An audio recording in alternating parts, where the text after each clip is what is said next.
Hello, my name is Stephen Falkenberry, and I will be giving a progress report on my project, which is the Continuous Objective Multimodal Pain Assessment Sensing System, or the COMPASS.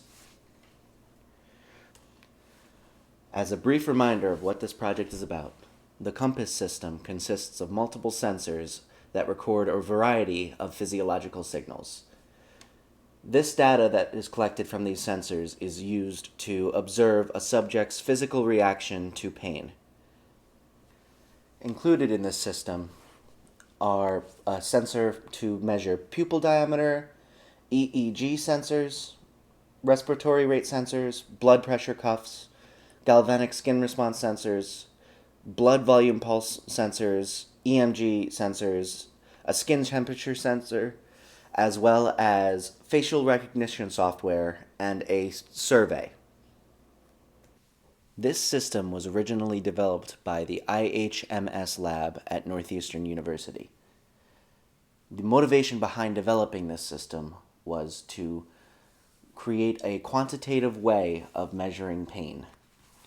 The current methods for measuring pain involve having a patient rank their pain on a scale from 1 to 10. However, because it is impossible for a patient to know exactly what each ranking feels like, there is a large amount of subjectivity and ambiguity in these pain readings.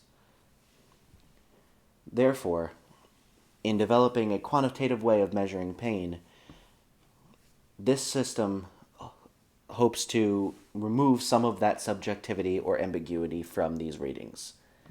If this is possible, this will help doctors to be able to treat patients much more efficiently than they currently can.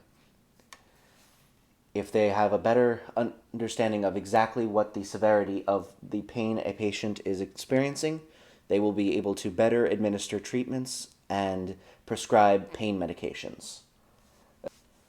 Additionally, researchers that require objective pain measurements from multiple subjects would benefit from the standardization of the pain severity scale this system provides, resulting in much smaller variation from subject to subject than current methods.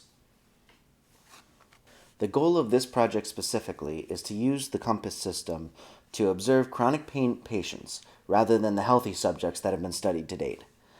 This is being done in collaboration with Brigham Women's Hospital, with chronic pain patients from their hospital being tested to determine how long-term pain affects the COMPASS system's readings.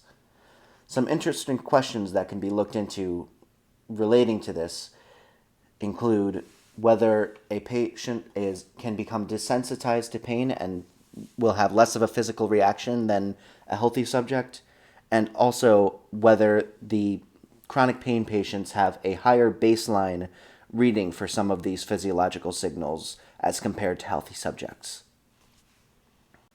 In terms of progress, the study of chronic pain patients at Brigham Women's Hospital has largely been stuck in the preliminary phase. Although there has been some paperwork filled out in order to gain access to the hospital, as well as discussions on what the exact methodology will be when data collection starts, the actual testing of subjects has not yet started because this lab is waiting on IRB approval from the university to be able to interact with patients. So the actual data collection aspect of this study has not started yet.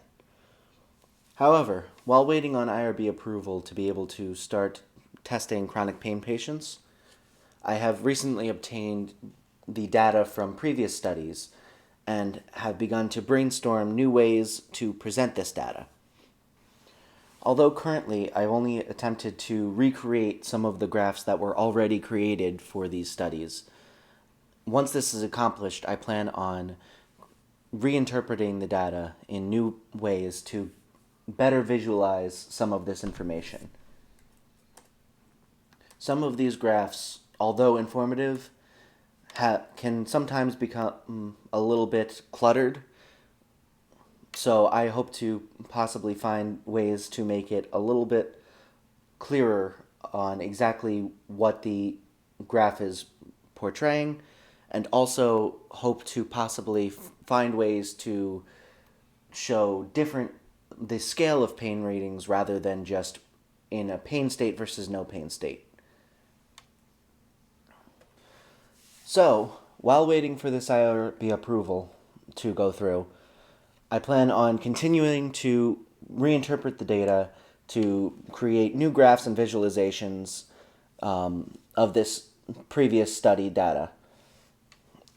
Additionally, I plan on trying to better understand the relationship between these physiological signals and pain.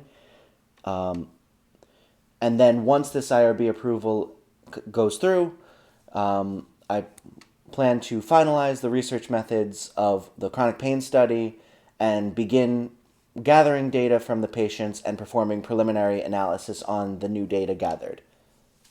I would like to thank Dr. Lin's IHMS lab for providing all of the images and previous study data that were used in this presentation.